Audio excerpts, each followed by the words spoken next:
Hi, friends. Welcome to Jumpstart. I hope you're ready to read another story because today we're going to read about a lion who disappears into his cave at night.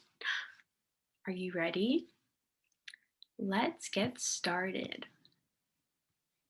So, this story is called The Lion and the Little Red Bird. So, you see the little red bird is right there, and then the lion.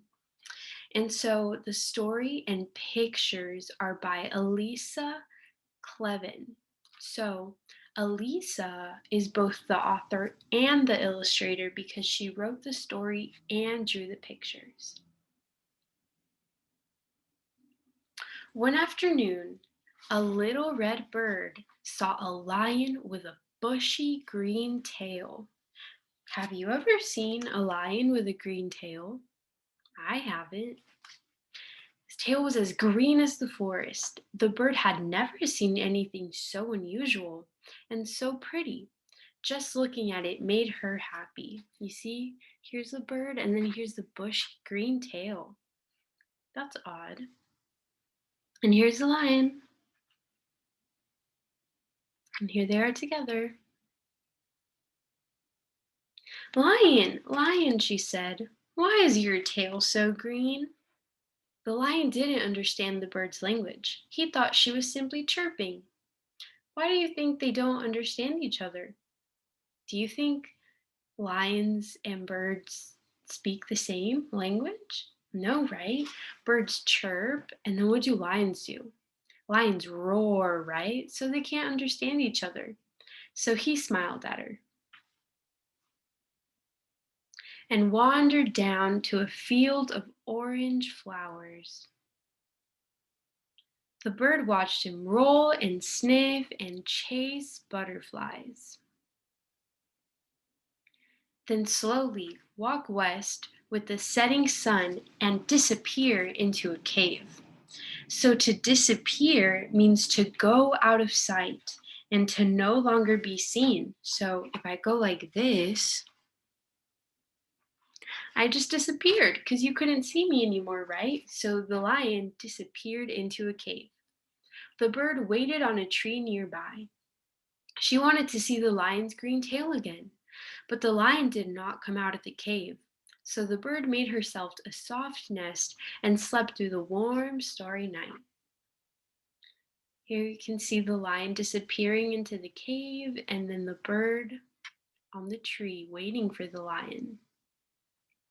In the morning, the lion came out, swishing his tail, which was no longer green, but orange as a flower, orange as a butterfly, orange as the setting sun. Lion, lion, the bird chirped, astonished. So to be astonished is to be feeling great surprise. So the bird was really surprised to see that the lion's tail was orange and not green. Can I see your astonished face? So when I am feeling great surprise, I go, so that's to be astonished. Why is your tail so orange? Again, the lion did not understand the bird. He smiled at her.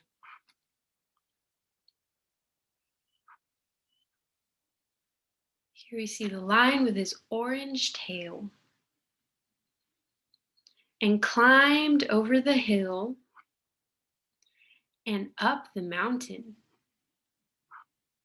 to a deep blue lake beneath a bright blue sky where he soaked his tired paws. How do you think the lion feels after soaking his tired paws in the nice lake? That probably feels nice, right? If you're tired and you just take like a nice bath, feels really nice. While the bird splashed nearby. Here we see the lion. He's soaking his paws. He looks really happy and relaxed, right? At the end of the day, the lion climbed back down the mountain, over the hill, and home to his cave. The bird settled down in a tree, wondering. So to wonder means to be curious about something. So the bird was wondering as the sky darkened about the lion and his orange tail. So the bird is really curious as to why the lion's tail keeps changing colors. So he's wondering. But in the morning, the lion's tail was no longer orange. What color do you think it is now? It was blue as the brightest blue sky, blue as the deep mountain lake where he'd soaked his paws. Lion, lion, the bird chirped, enchanted. How did your tail change from orange to blue? Are you a magician? So, a magician is someone who can do magic tricks. Have you ever seen a magic trick? Or do you know how to do any magic tricks? That'd be really cool. So, a magician knows how to do some magic tricks. The lion just smiled. And look, now we see that the lion has a blue tail and ambled over to a bush. So to amble means to walk very slowly in a relaxed way. So the lion is really relaxed, so he's just walking slowly. He's ambled over to a bush full of shiny red berries. They were beautiful berries, but very sour. So sour means not sweet or having a bitter taste. Like lemon, you know when you bite into a lemon and you make that face because it's not sweet, it's sour. Lion, the bird chirped, making a face. These berries are still too sour to eat. Why don't you just pick them when they're ripe? The lion just smiled. So remember, lions roar and birds chirp, so they can't understand each other. So the bird is trying to help the lion by saying to not pick the berries, but the lion doesn't understand the bird. So the lion just smiled, thinking about how much he liked the chirping bird's company. Oh, and so he picked the berries anyway because he couldn't understand the bird. All afternoon the lion picked berries, while the bird nibbled sunflower seeds nearby. Once, when the lion stepped on a thorn, so a thorn is a sharp point on a stem or branch of a plant. Have you ever gotten a rose or a flower and it has some thorns, and if you touch it, it hurts, right? Because it has a sharp, pointy end. The bird pulled it out for him. That's so nice of the bird. How do you think the lion felt? He probably thought the bird was being really nice, right? And it probably felt really good to finally get that sharp point out. At sundown, the lion swished his tail goodbye and returned to his cave. The bird settled down in her nest. She wondered what color the lion's tail would be in the morning. So, what color do you think it'll be? Let's find out. And she wished he would answer her questions. So, why doesn't he answer her questions? Because he doesn't understand her, right? During the night, a storm came.